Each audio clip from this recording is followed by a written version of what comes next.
आदाब, मैं अस्मिता मलिक हाजिर हूँ हिंदुस्तान के सोशियो कल्चरल और इकोनॉमिक इश्यूज पर खास प्रोग्राम लेकर। ये है इंडिया।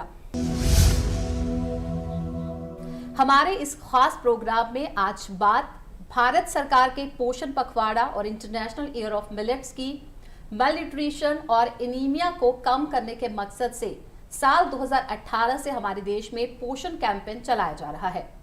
भारत सरकार विमेन एंड चाइल्ड डेवलपमेंट ने इस साल भी 20 मार्च से 3 अप्रैल 2023 तक पोषण पखवाड़ा ऑब्जर्व करने का ऐलान किया है।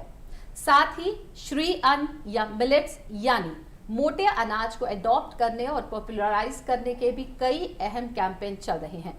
खास बात यह है कि भारत के प्रपोजल को एक्सेप्ट करते हुए यूनाइटेड नेशंस की जनरल असेंबली साल 2023 को international year of millets observe करने का भी ऐलान किया गया।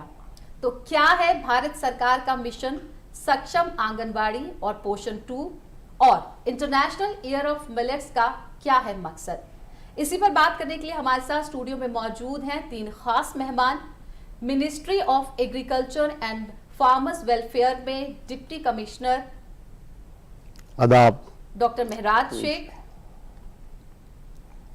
और इसी के साथ हमारे साथ मौजूद हैं IARI से principal scientist doctor Tikam Singh और मिलेट्स ग्रेन प्रोसेसिंग में स्टार्टअप कंपनी एशियंट मिल्स की ओनर शुभांगी सिंह।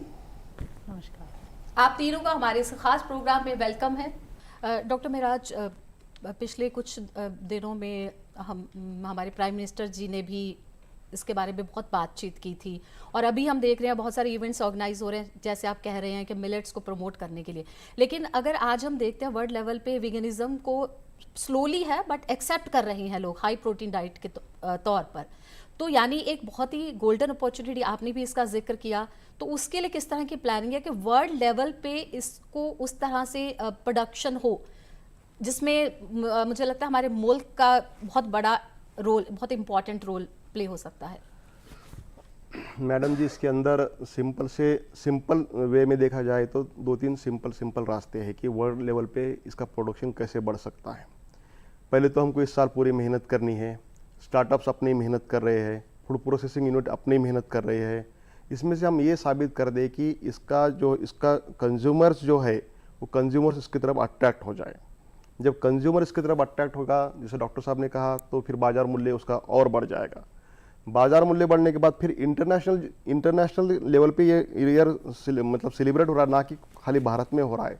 हर कंट्री अपने हिसाब से इसको सेलिब्रेट कर रहा है। भले ही कम ओकेजन पे ले, हम डिफरेंट नंबर ऑफ इवेंट्स ले रहे हैं, वो कम इवेंट्स लेंगे, लेकिन इतना ज़रूर हो रहा है कि वहाँ के किसानों को भी इस बात की जिज्ञासा थी कि मिलेट क्या है, मोटा अनाज क्या है, तो उसकी जिज्ञासा भी दूर की जा रही है। तो वर्ल्ड में तो काम हो ही रहा है, क्योंकि ये वर्ल्ड का मतलब इंटरनेशनल ईयर का मतलब ये है कि पूरी दुनिया में काम हो रहा है मिलेट के ऊपर। तो जो हमारी ये मोती है, जब उधर जाएंगे और वो लोग जब इसको कंज्यूम करेंगे, तो हमारे पास अभी जैसे डॉक्टर साहब ने बताया, या आप भी जानती हो बहुत अच्छी तरह से, कि नॉर्थ में कुछ बेल्ट है जहाँ पे नदियाँ हैं और इस गर्मा में आइस मेल्ट होती है तो पानी आता है, तो यहाँ पे राइस और व्हीट सिस्टम ज़्यादा पॉपुलर हुई है, कहीं पे शुगर केन पॉपुलर हुआ है। लेकिन अभी भी जब गांव के में जाते तो फार्मर्स जो है तो सीमांत है, उनके पास ना मशीनरी है, ना ट्रैक्टर है, ना कुछ है, तो वहाँ वो ज़रूर मिलेट लगा सकते हैं। मिलेट एटलीस्ट कुछ भी नहीं आया, आपके पास 500 mm भी बारिश मिल रही है तो मिलेट ज़रूर आ जाएगा। और मिलेट इतना हार्डी क्रॉप है कि 2 बार भी रेनिंग होती है, सिर्फ सोइंग के टाइम पे और जस्ट जो वेजिटेटिव ग्रोथ उसकी होती है उस टाइम पर 2 बार भी होती है, तो इट विल डेफिनेटली कम। तो मिलेट जो है तो सब फार्मर जब उसमें शामिल होंगे तो वो बिल्कुल हम उसको बढ़ावा देंगे। और वर्ल्ड इसको क्यों हमको सपोर्ट करेगा, या फिर COP जो कमेटी ऑफ पार्टीज जो होते हैं क्लाइमेट चेंज के ऊपर जो स्टडीज़ करते हैं, जो ग्लासगो में होता है, इंडोनेशिया में हुआ है, बाली में परसों ही हुआ है प्रोग्राम, तो अभी चाइना में होने वाला है 2023 का। तो ये इसमें हमेशा इस बात पे ध्यान दिया जाता है कि कौन सा देश कितना कार्बन उत्सर्जन कर रहा है, जिसकी वजह से हम जो ये बदलता हुआ जलवायु परिवर्तन हो रहा है, इसमें कितना, कौन सा देश की जिम्मेदारी कितनी बढ़ रही है और कौन सा देश कितना कम कर रहा है। तो मिलेट की वजह से हमको जलवायु परिवर्तन में कम करने में बहुत ज़्यादा हम पार्ट लेंगे। इसकी वजह से हमको इंटरनेशनल जो भी फंडिंग एजेंसीज है, वर्ल्ड बैंक है या फिर ऐसे कंट्री है जो कि सदन है, वो बढ़ावा देंगे, पैसे देंगे, प्रोजेक्ट देंगे, बाद में फिर स्टडी देंगे, एग्रोइकोलॉजिकल स्टडी करेंगे। इस तरह से मिलेट को अपने आप बढ़ावा मिलेगा, क्योंकि उसकी खुद की अपनी खासियत है कि वो बढ़ावा मिलने लायक है। और G20 के बाद हालात लगता है बदलने वाले हैं। जी बिल्कुल। जी शुभांगी, मिलेट प्रोडक्शन में प्रोसेसिंग कैसे होती है, फिर नेक्स्ट आता है सेलिंग, वो कैसे करती हैं, और आपकी जर्नी अभी तक की कैसी रही है, जानना चाहेंगे।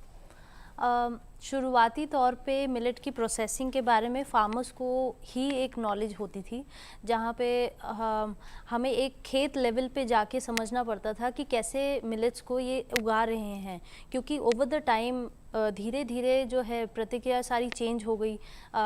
उतना ज़्यादा एक टेक्नोलॉजी से रिलेटेड चीज़ें हो गई, जहाँ पे एडवांसमेंट की वजह से क्रॉप्स के अंदर बहुत ज़्यादा माइक्रो मॉनिटरिंग पॉसिबल हो गई।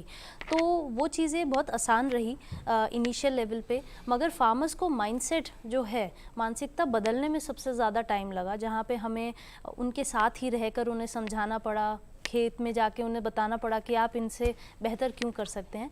उसके बाद फिर जब बात आती है प्रोसेसिंग की, वहाँ पे हमें मशीनरी की बहुत दिक्कत आई, क्योंकि बहुत ज़्यादा ऐसे नहीं है स्टार्टअप्स जो सिर्फ माइक्रो प्रोसेसिंग या मिलेट्स की जो प्रोसेसिंग करते हैं, उतनी ज़्यादा नहीं थी।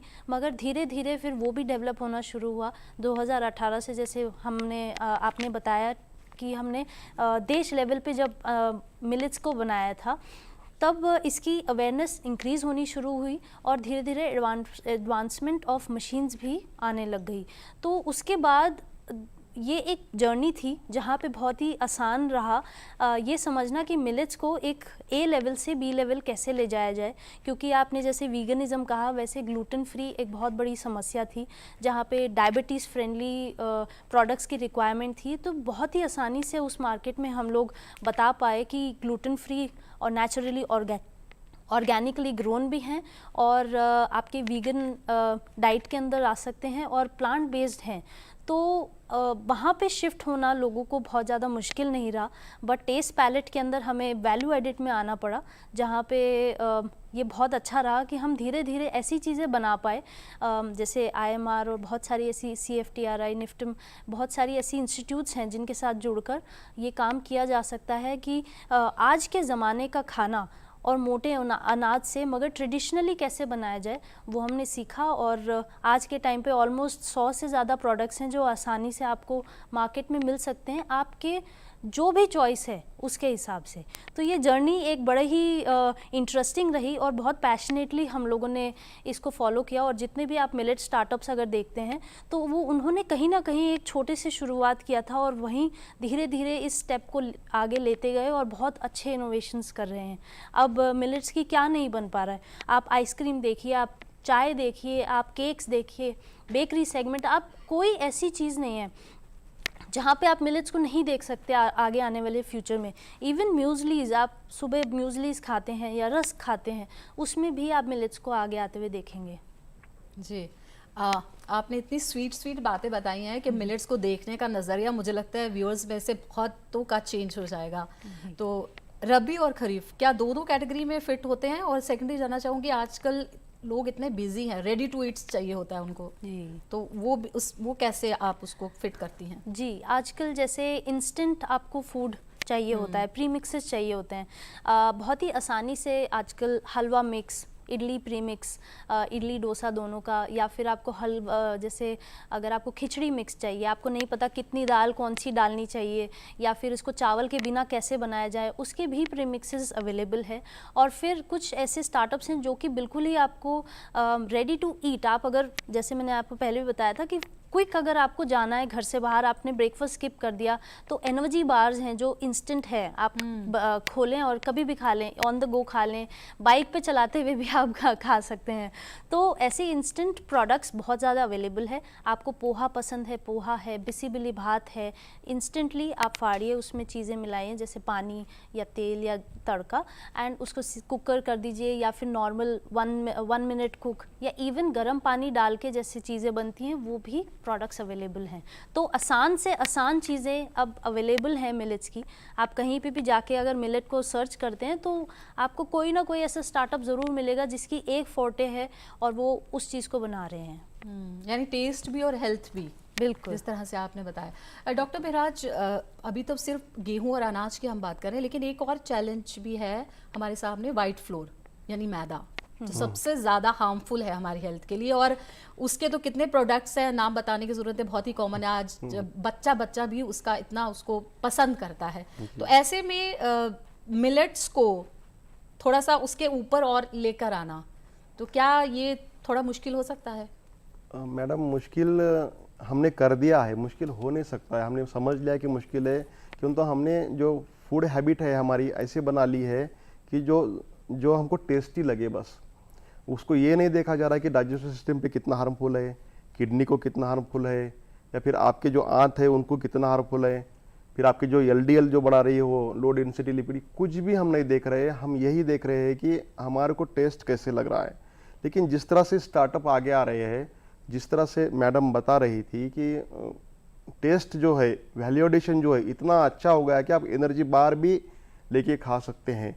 तो एक पद्धति थी पुराने ज़माने में, मिलेट्स कभी भी खेत में से निकाल कर पिसाने के लिए कभी नहीं ले जाते थे। मिलेट्स पहले धोते थे, उसके बाद 8 घंटे 9 घंटे छाँव में सुखाते थे, और वो सुखाने के बाद फिर उसको पिसाया जाता था। और उसके बाद भी हमारे माएँ क्या करती थी, 1 घंटा गूंद के रखती थी, उसके बाद ऑटोमेटिक उसमें टेस्ट आ जाता था। उसका एक अपना अलग टेस्ट होता है, किसी का कंपैरिजन किसी से नहीं है। यही तो मतलब ये विविधता जो है, यही ईश्वर की कमाल है। हर चीज में अपनी अलग टेस्ट है। गेहूं के डिफरेंट वैरायटीज में डिफरेंट टेस्ट है, एक ही गेहूं के, ये तो डिफरेंट ये स्पेसीज है, तो ये हर स्पेस में अपने टेस्ट, उसकी टेस्ट को कैसे बरकरार रखे और उसकी टेस्ट को किस तरह से अडॉप्ट किया जाए। तो वो टेस्ट एक बार आदि जो लोग मैदे के जो आदी है, जो सुबह सुबह उठ के ब्रेड खाते हैं, टोस्ट खाते हैं, चाय के साथ फास्ट लाइफ जो जी रहे हैं, उनके लिए उसी तरह का पदार्थ बनाया जाए जो कि उसको रिप्लेस कर सके। मैदा को रिप्लेस करना बहुत मुश्किल नहीं है, लोग समझ चुके हैं कि मैदा के बहुत बड़े ड्रॉबैक्स है। हम कभी भी होटल में जाते हैं तो लोग अक्सर कहते हैं कि हमको मैदा वाला नहीं बल्कि गेहूं वाला रोटी दीजिए, फुल्का दीजिए, तेल मत लगाइए। तो इस तरह से जब लोगों को मालूम होगा कि ये हमारी चीजें हैं, जैसे जवारी का एक अपना टेस्ट है, बाजरा का एक अपना टेस्ट है, इसको धो के अच्छी प्रोसेस से जब हम परोसेंगे तो जरूर मैदा रिप्लेस हो जाएगा। मैडम बिल्कुल, जब मैं खाती हूँ तो मैं ही चूज़ करती हूँ, तो मेरा क्या नज़रिया रहता है वो बहुत इंपॉर्टेंट है। डॉक्टर टीकम, हम स्मॉल फार्मर्स की बात करते हैं तो उनके लिए जैसे आपने बताया कि बहुत ही बेनिफिशियल है। बिग फार्मर्स तो किसी ना किसी तरह इस क्रॉप में अगर कुछ क्लाइमेट चेंजेस की वजह किसी भी रीज़न से कुछ प्रॉब्लम आता है तो एडजस्टमेंट हो जाता है। तो प्रोडक्शन कैसे बढ़ सकती है, किस तरह की गवर्नमेंट की तरफ से क्या क्या स्टेप्स होने चाहिए जो फार्मर्स की हेल्प कर सके?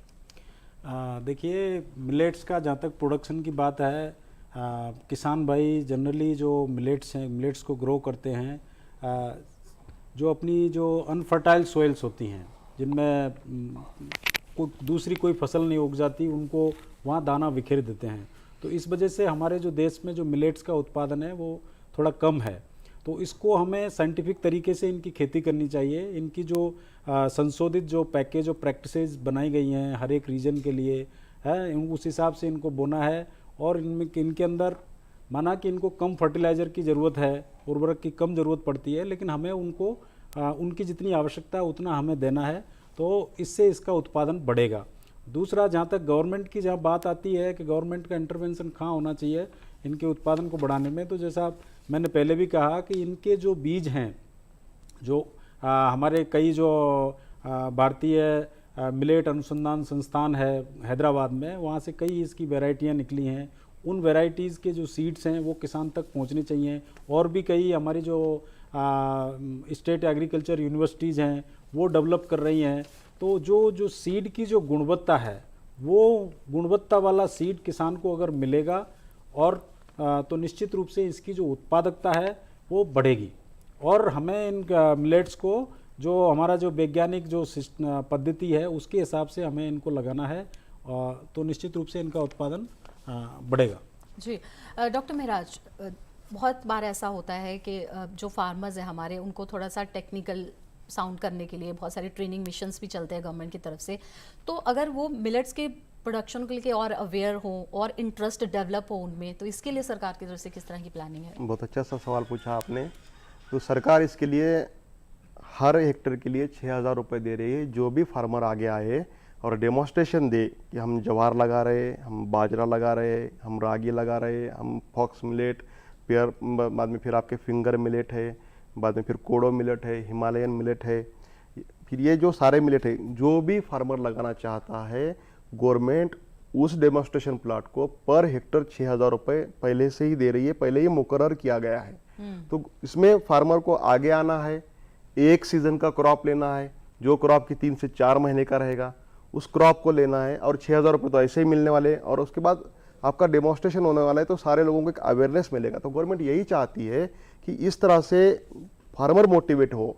एमएसपी तो ऑलरेडी डॉक्टर साहब ने बताया ही है, एमएसपी तो सारे फार्मर्स के लिए, लेकिन गवर्नमेंट इस साल इस चीज़ को बढ़ावा दे रही है। दिसंबर तक उसमें और कुछ कंपटीशन भी रखे हैं मिनिस्ट्री ऑफ एग्रीकल्चर ने, दिसंबर तक उसमें पार्ट लेना था फार्मर्स को। उस हिसाब से फार्मर्स पार्ट भी ले रहे हैं और फार्मर्स आगे आ रहे हैं। और 6,000 रुपये देने की वजह से, और प्राइम मिनिस्टर साहब ने अभी तक तो फार्मर्स को 12वीं किस्त दी है, हर बार 2,000 रुपये डाल रहे। ये तो हो गया पीक नए आने की उम्मीद में, लेकिन मिलेट एक ऐसी चीज़ है जहाँ पे कुछ भी नहीं आएगा वहाँ ज़रूर मिलेट आ जाएगा। तो इस तरह से हम डेमोन्स्ट्रेशन प्लांट भी खड़ा कर रहे हैं। जी डॉक्टर टीकम, क्वालिटी प्रोडक्शन बढ़े तो इसके लिए क्या होना चाहिए? क्वालिटी प्रोडक्शन बढ़े, इसके लिए ज़रूरी है कि जो हमारे मिलेट्स हैं उनका उत्पादन सही तरीके से, उनको भी जो उनका जो कंपोजिशन है मिलेट्स में प्रोटीन्स का और मिनरल्स का, वो प्राकृतिक रूप से तो होता ही है, पर हमें उनको और बायोफोर्टिफाइड करने के लिए हमें अतिरिक्त उनमें हमें पोषक तत्व के माध्यम से भी हम उनका क्वालिटी वाइज उसको इम्प्रूव कर सकते हैं। जैसे हमें जिंक का, हमें अगर उसमें इंक्रीज़ करना है, बढ़ाना है, तो जिंक सल्फेट का स्प्रे जब दाना बनता है उस समय अगर हम जिंक सल्फेट का स्प्रे करेंगे तो उसकी क्वांटिटी उसमें बढ़ेगी। इसी तरह से आयरन का है, कैल्शियम का है। तो जो पोषक तत्व, एक संतुलित जो पोषक तत्व प्रबंधन है वो हमें करना चाहिए। हमें जो हमारी जो देसी खाद हैं, गोबर की खाद है या हरी खाद है, उनका भी हमें प्रयोग करना है।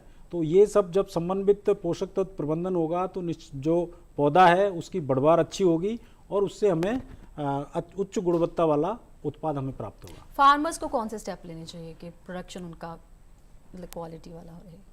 फार्मर्स को मैंने बताया ना, फार्मर्स को अच्छा उच्च गुणवत्ता वाला प्रोड्यूस करना है तो उसको सिलेक्शन ऑफ जो सीड है, वैरायटी का, अच्छी वैरायटी का सीड सेलेक्ट करना है। देन उसको लाइन से सोइंग करना है। उसमें जो भी पैकेज जो प्रैक्टिसेज आती हैं, जिसमें हम वीड निकालना है, आपका समय पे उसमें सिंचाई अगर ज़रूरत पड़ती है, हालांकि सिंचाई की ज़्यादा ज़रूरत नहीं पड़ती, ये रेन फेड वर्षा आधारित लगाते हैं, लेकिन फिर भी कहीं अगर पोषक तत्व की ज़रूरत पड़ती है तो वो हमें देना चाहिए। जो इनफर्टाइल लैंड्स होती है वहाँ भी सूटेबल है। हाँ, वहाँ हमें फर्टिलाइज़र थोड़ा, जो हमारी जो जैविक खाद है, जैसे गोबर की खाद है या कंपोस्ट है, वो खाद हमें वहाँ डाल करके थोड़ा उनको फर्टाइल बनाना है, ज़्यादा उत्पादन लेना है उस हिसाब से। और रबी कैटेगरी में भी मिलेट्स की फसलें आती हैं, फिट होते हैं उसमें भी, उस कैटेगरी में भी? हाँ, रबी में एक्चुअली अधिकतर, जैसा शुरू में भी डिस्कशन में आया कि जो मिलेट्स हैं ये C4 प्लांट्स हैं। तो हमारे जो उत्तरी भारतीय जो मैदान हैं इनको तो अधिकतर खरीफ सीजन में लगाते हैं। बाकी हमारे जो सदर्न स्टेट हैं, जिसमें महाराष्ट्र है, कर्नाटका है, तमिलनाडु है, वहाँ रबी में भी और खरीफ में दोनों सीजन में मिलेट्स की खेती होती है। जी। और शुभांगी, कंजप्शन ज़्यादा हो तो मार्केटिंग स्ट्रेटजीज बहुत काम आती हैं, और आज तो वैसे भी वो ज़माना है, तो वो कैसी होनी चाहिए, आपका क्या नज़रिया है उसको लेकर? एक राइट कंज्यूमर के पास एक राइट इन्फॉर्मेशन पहुंचना बहुत ज़रूरी है। जैसे कि आपको पता है हर एक कुकी का ब्रांड अगर हम लें तो उनके पास ये चीज़ है, एक वैल्यू एडिशन होता है, मतलब किसी ने नट्स मिलाए हैं तो किसी ने प्रोटीन को बताया है, तो एक कंपोजिशन के साथ एक कंज्यूमर को जिस चीज़ की रिक्वायरमेंट है अगर वो उस तक बता दी जाए। ज़्यादातर ब्रांडिंग क्या होती है, उस पर कुछ नहीं लिखा होता, सिर्फ कुकीज़ लिखा होता है या फिर किससे बना है वो लिखा होता है, बट उसकी क्या बेनिफिट्स हैं, उसके कितने आप अगर एक कुकी खा रहे हैं उससे क्या बेनिफिट हो रहा है, एंड सबसे ज़्यादा इम्पॉर्टेंट है पीछे परसेंटेज और न्यूट्रिशन पढ़ना, क्योंकि आज तक हमारे जितना भी टाइम हमने देखा न्यूट्रिशन FSSAI इतना अच्छा हमारे फूड सेफ्टी स्टैंडर्ड्स बनाए हैं कि हम लोग अभी भी पीछे मुड़कर ये नहीं देखते कि प्रोडक्ट बना किस किस चीज़ से है, और ये मैंडेटरी है कि आप पीछे परसेंटेज मिलेट की लिखें। उसके अंदर अगर आप 2% 3% अगर आप मिलेट बोलते हैं तो वो मिलेट की चीज़ नहीं है, वो दूसरी चीज़ों से बनी है। तो ये आप बड़ा ही ध्यान से पढ़ें कि एटलीस्ट 60% 70% उसमें मिलेट की मात्रा होनी चाहिए, तभी वो मिलेट सा बनेगा। नहीं तो अगर दूसरी चीज़ें उसमें ज़्यादा होगी तो वो उस चीज़ से बना है। एंड ये इन्फॉर्मेशन जब तक कंज्यूमर नहीं समझेगा तब तक कोई भी ब्रांडिंग कर ली जाए वो पॉसिबल नहीं है। रॉन्ग मार्केटिंग नहीं एक्सेप्ट करनी चाहिए, हमें खुद एक अवेयर होके एक कोई भी प्रोडक्ट को समझना ज़रूरी है, और वही चीज़ अगर लेके आगे कंज्यूमर तक पहुंचाई जाए तो उसी को मार्केटिंग कहा जाता है, और मिलेट्स में वो सबसे ज़्यादा कामयाब रहती है। तो मिलेट्स पे बहुत इंटरेस्टिंग डिस्कशन हमारा चल रहा है, लेकिन वक्त और इजाज़त नहीं दे रहा है। जाते जाते डॉक्टर साहब एक कंक्लूडिंग रिमार्क कुछ कहना चाहेंगे, आप बताएं। मैडम, भारत सरकार ने 10,000 FPO बनाए हैं। 10,000 FPO में कुछ एक्सक्लूसिवली FPO जो है फार्मर्स प्रोड्यूसर ऑर्गेनाइजेशंस की सिर्फ मिलेट पे काम करते हैं, और भारत सरकार ने इस चीज़ पे भी बढ़ावा दिया है कि इसमें वुमन एम्पावरमेंट कैसा हो, महिला का सहभाग कैसा हो। जब महिला अपना सहभाग देंगी तो महिला हमेशा गुणवत्ता को देखती है, बच्चों के पोषण को देखती है। पुरुष इतना पोषण को नहीं देखता जितना माँ देखती है या महिला देखती है। तो महिला एम्पावरमेंट के लिए FPO में एक महिला डायरेक्टर रहना ज़रूरी है, कंपलसरी है, मैंडेटरी कर दिया गया है। तो इस तरह से जैसा हम पूरा डिस्कशन हमारा जो होता आया है कि जैसा UN ने हमको ये इंटरनेशनल ईयर दिया है, हमारी पूरी जिम्मेवारी है हर भारत के नागरिक की मिलेट को समझे, समझाए, और समझाने के बाद उसका इम्प्लीमेंट करने की कोशिश करे कि देखो सच में क्या हो रहा है। बहुत लोगों का वेट लॉस हो जाएगा, BP कम हो जाएंगी, कार्डियक प्रॉब्लम लो हो जाएंगे, बाद में फिर किडनी की प्रॉब्लम लो हो जाएंगे, बाद में उनके बोन्स जो आर्थराइटिक्स जो प्रॉब्लम थे कैल्शियम की वजह से राइज हो जाएंगे, बच्चों की हाइट बढ़ जाएगी जिनकी वजह से, और जो बच्चे एडोलसेंट एज में हैं उनके जो प्रॉब्लम होते हैं एडोलसेंट एज के वो कम हो जाएंगे, उसके पेन कम हो जाएंगे। तो जाहिर बात है कि हम जो मोटो से आगे बढ़ रहे हैं वो मोटो अपने आप प्रूव हो जाएगा। तो ये पूरा साल हमें लगे रहना है, हर क्षेत्र में हमें लगे रहना है, कंज्यूमर के क्षेत्र में लगे रहना है, फार्मर के क्षेत्र में लगे रहना है, अनुसंधान के क्षेत्र में लगे रहना है, बाद में FPO जो बन के चल रहे हैं उनको उनके क्षेत्र में लगे रहना है। सरकार को अपने क्षेत्र में लगे रहना है कि सरकार मतलब बारीक से बारीक चीज़ों पे ध्यान दे, कि जैसे डॉक्टर साहब ने बार कहा, ये बहुत ज़रूरी बात है कि शुद्ध बीज बहुत ज़रूरी है। बीज अच्छा जाता है तो उसकी उत्पादनता बहुत बढ़ जाती है, क्योंकि उसका DNA इतना अच्छा होता है कि वो DNA की कुछ खासियत होती है। जैसे कोई भी चीज़ समझो कहाँ पे भी पैदा होती है, जैसे हम देखते हैं कि ऊंट है तो कोई और ऊंट समझो तमिलनाडु में भी पैदा हुआ तो वो हाइटेड होता है, क्योंकि उसका वो DNA वैसा है।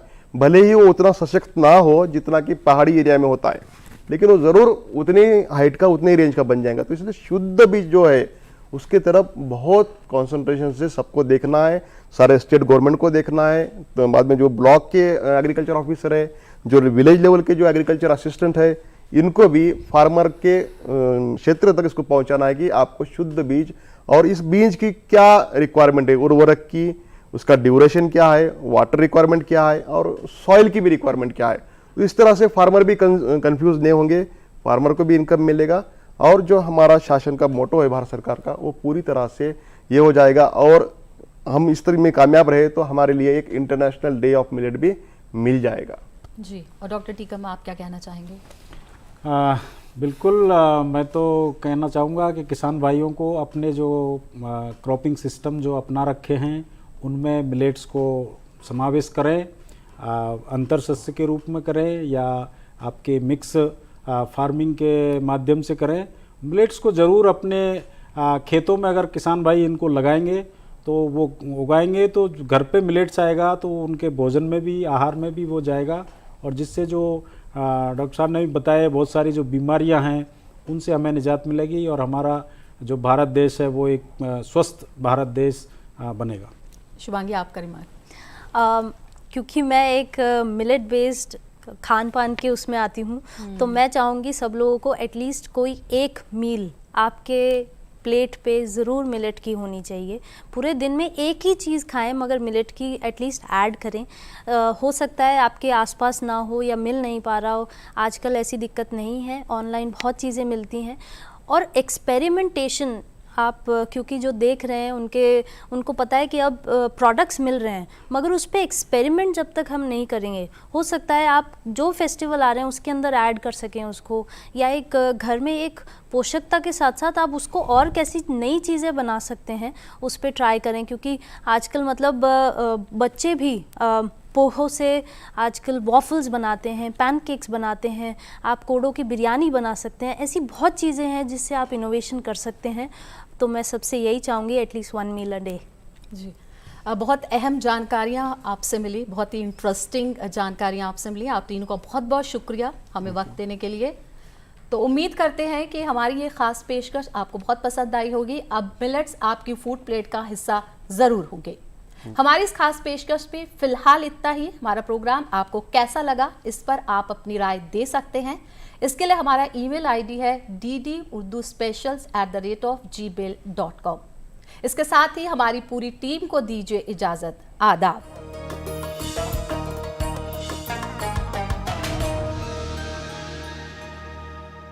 प्रोफाइल्स देखो फिर मिलो, टू मच टेंशन।